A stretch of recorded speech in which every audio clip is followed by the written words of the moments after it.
Local news 31 में आप सभी दर्शकों का स्वागत है। हमारा फेस टू फेस जो कार्यक्रम है उसमें हमारे साथ मौजूद हैं एक ऐसे जनसेवक, एक ऐसे राजनेता और बहुत लंबे समय से जो राजनीति कर रहे हैं और जो सामाजिक कार्यक्रमों में भी लगे रहते हैं और समाज सेवा के रूप में उनकी बड़ी पहचान है बागेश्वर में। 2 बार के वो चुनाव लड़ चुके हैं विधानसभा का, एक बार कांग्रेस से, एक बार निर्दलीय तौर पर वो चुनाव लड़े हैं।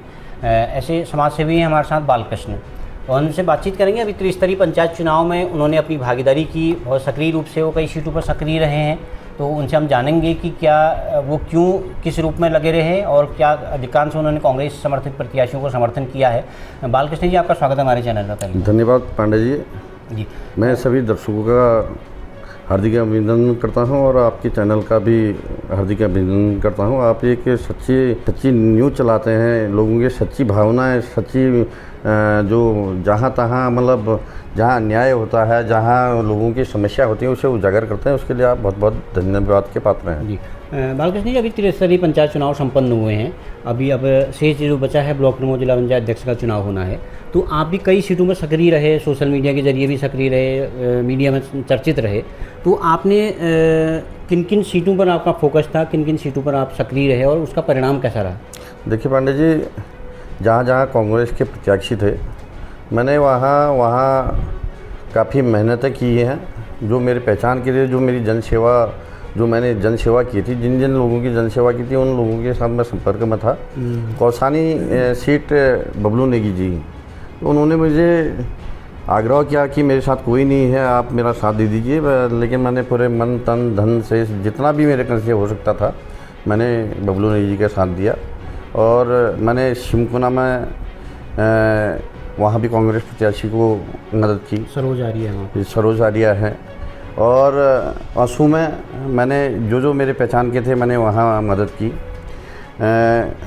कराची बुंगा में नेगी जी उठे, मैंने राजू नेगी जी, उनको भी सपोर्ट किया है। और सबसे बड़ा दुख तो इस बात का रहता है, मनिवाड़ा सीट जो हमारी कांग्रेस की आ रही थी वो नहीं आ पाई, जिसमें हमने भी थोड़ा बहुत मदद की थी। मुझे उतना टाइम नहीं मिला क्योंकि कई ग्राम प्रधानों को मैंने समर्थन किया था, कई क्षेत्र पंचायतों को समर्थन किया था। तो अगर वास्तव में अगर गोकुल परियार जी के लिए अगर कांग्रेस जन और सभी लोग अगर एक मुश्त होकर अगर लगे तो सीट आ सकती थी हमारी। जी। अच्छा बालकृष्ण जी, आप 2017 का आपने कांग्रेस से चुनाव लड़ा, आप हार गए थे। फिर आपने 2000 निर्दलीय तौर पर लड़ा, 2022 का चुनाव आपने निर्दलीय तौर पर लड़ा, तब से आपको निष्कासित कर दिया था कांग्रेस से। लेकिन इस पंचायत चुनाव में या नगर पालिका चुनाव में आप जो है कांग्रेस प्रत्याशियों के समर्थन में लगे रहते हैं। तो ऐसा क्यों? मतलब आपके दिल में अभी भी कांग्रेस है, लेकिन कांग्रेस के दिल में तो आप नहीं हैं। लेकिन नहीं पांडे जी, आप गलत कर रहे हैं। कांग्रेस के दिल में मैं कांग्रेस के दिल में हूँ, लेकिन कोई एकाध जो कांग्रेस या जो अपने निजी कंपनी समझते हैं उनके दिल में नहीं है। और रही बात 2017 में मैं कांग्रेस से चुनाव लड़ा और हारने के बाद भी मैं पूरी मेहनत से कांग्रेस की सेवा करते रहा, कांग्रेस के लिए मेहनत करते रहा। लेकिन कुछ जो चंद लोग थे तो उन्होंने मेरा टिकट कटवाया, तो उससे मैं निर्दलीय चुनाव लड़ा और बाकी कोई पार्टियों में नहीं गया। और मेरे रगों में कांग्रेस है और कांग्रेस रहेगी। जी। अच्छा, जो सदस्य भी आपके जीते हैं, कांग्रेस समर्थित जीते हैं, कौसानी जीते हैं, आप यहाँ जीते हैं, कराची बुंगा जीते हैं, आप जेठाई भी जीते हैं। तो क्या आपको अब लगता है कि ये सदस्य आपके लिए पैरवी करेंगे कांग्रेस में लाया जाए या 2027 में आपको चुनाव जिताया जाए? शिमकुना से सरोज आ रही हैं, क्या ये पैरवी करेंगे? आपको ऐसा लगता है? नहीं पांडे जी, ऐसा है, मेरे लिए सभी लोग पैरवी करते हैं। जिन्होंने अपनी निजी कंपनी कांग्रेस को मान लिया है वही लोग मेरा विरोध करते हैं। मुझे तो दिल्ली से भी कहते हैं कि आप यहाँ आ जाइए, देहरादून से आ जाए। मैं ये नहीं चाहता हूँ कि जो नीचे जो हमारे कार्यकर्ताओं में कहीं भी विवाद ना हो, इसलिए मैं इस पर ज़्यादा ध्यान नहीं देता हूँ। कांग्रेस की सेवा करता हूँ और जन सेवा करता हूँ, लोगों की सेवा करता हूँ। जिसका मुझे जो मैंने जन सेवा की थी उसका फल आज मुझे दिखाई दिया। मैं जब क्षेत्र में गया, जो यहाँ के जनप्रतिनिधि हैं उनके गले में फूलों की माला नहीं पड़ रही है और मेरे गले में फूलों की माला मिल रही है और हर जगह से जो है विजयी हासिल हो रहा है। ये जनसेवा का ही फल है। तो अब इतना कुछ करने के बावजूद भी आप जब भी कांग्रेस पर संकट आता है, कांग्रेस को परेशानी होती है, तो आपने अपनी वफादारी का परिचय दिया है, आपने समर्थन का परिचय दिया है आपने, तो अब कितना बालकृष्ण क्या करे कि मतलब कांग्रेस में वापसी हो सकती है? नहीं, कांग्रेस में वापसी, कांग्रेस किसी की बभूति नहीं है, किसी की निजी कंपनी नहीं है और निजी पार्टी नहीं है। कांग्रेस एक बहुसागर पार्टी है, कांग्रेस सबकी है। कांग्रेस में आना कोई कठिनाई नहीं है या कोई ये नहीं कहता कि एक चंद लोग, एक दो जो कांग्रेस को बर्बाद करना चाह रहे हैं, वही लोगों का मेरे पर लांछन भी लगाना, मेरा टिकट कटवाने में लांछन लगवाना।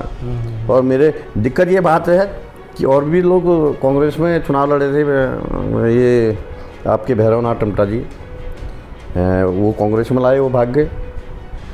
आपके रंजीत दास जी को इन्होंने ज़बरदस्ती टिकट दिलवाया, वो भाग गए। वो भी चुनाव लड़े थे? वो भी चुनाव लड़े थे, नगर पालिका में भी चुनाव लड़े थे, विधानसभा भी चुनाव लड़े थे। लेकिन आज वो कहीं नहीं। लेकिन मैं विधानसभा में तो शायद उन्होंने पार्टी से लड़ा, निर्दलीय के तौर पर उन्होंने नगरपालिका पार्टी प्रत्याशी के खिलाफ लड़ा था। हाँ, नगरपालिका के खिलाफ भी लड़ा था। आज वो कहीं हमारे दर्शन कुमार जी हैं, वो भी चुनाव लड़े थे, लेकिन वो आज न पंचायती चुनाव में दिखाई दे रहे हैं, न नगर पालिका में दिखाई दे रहे हैं, न विधानसभा लोकसभा में दिखाई दे रहे हैं। तो ये दिखावा एक अलग चीज़ है जो तहे दिल से है। मैंने कांग्रेस की सेवा की है, लोगों की सेवा की है और हमेशा लोगों की सेवा करते रहूँगा। तो 2027 में अब हम बालकृष्ण को कैसे देखें? चुनावी मैदान में बालकृष्ण को कांग्रेस प्रत्याशी के रूप में देखें या निर्दलीय में देखें या किसी और दल से देखें? क्योंकि माना जा रहा है कि हो सकता है भाजपा में भी आवश्यकता हो, तो क्या फिर कहीं से भी आपको टिकट मिल सकता है? नहीं, देखिए पांडे जी, जो एक किसी को नशा होता है कि मुझे विधायक बनना है, मुझे सांसद बनना है, ये नशा मेरे पर नहीं है। मुझे सिर्फ एक ही नशा है, जनसेवा का। जिस दिन जनता अगर मेरे से कहेगी कि आपने उठना चाहिए, आपने लड़ना चाहिए, और पार्टी जिस दिन कहेगी आपने लड़ना चाहिए, तो उस दिन मैं लड़ूंगा और अन्यथा जनसेवा करते रहूँगा। अच्छा, अभी कांग्रेस की जो सीटें आई हैं जिला पंचायत की, वो 6 सीटें आई हैं, जो पिछली बार से तुलना की जाए तो कुछ सीटें इनकी घटी हुई हैं। पिछली बार शायद इनके पास 9 सीटें थी नवीन परिहार को लगा के। तो क्या आपको लगता है कि संगठन और मेहनत करता तो इनका सीटें भी बढ़ती, जिला पंचायत अध्यक्ष, ब्लॉक प्रमुख भी शायद इनके बन सकते थे? आपको ऐसा लगता है?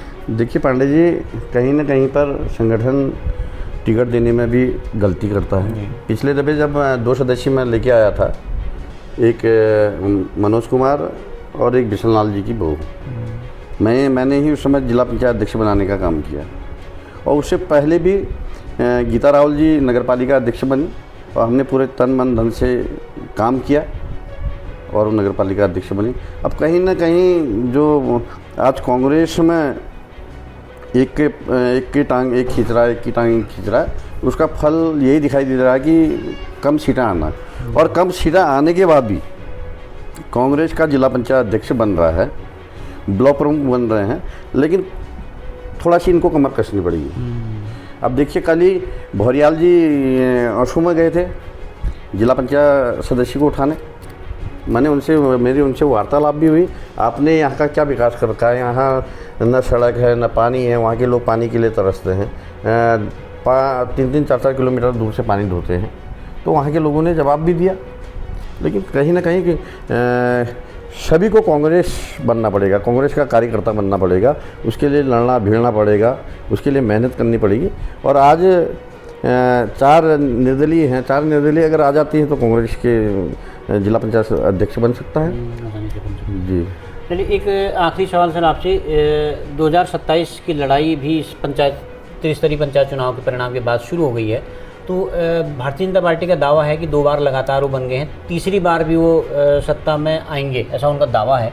तो आपको उनका दावा क्या सही लगता है, कैसे परिणाम के हिसाब से? ना, देखिए, आप जनता में अगर जाइए, जनता में काफ़ी उनके प्रति एक घृणा के रूप से, मैंने कल ही जब मैं क्षेत्र में गया था, वहाँ देखा, वहाँ के लोग बीजेपी के कार्यकर्ताओं, बीजेपी के नेताओं से इतने खिन्न हैं।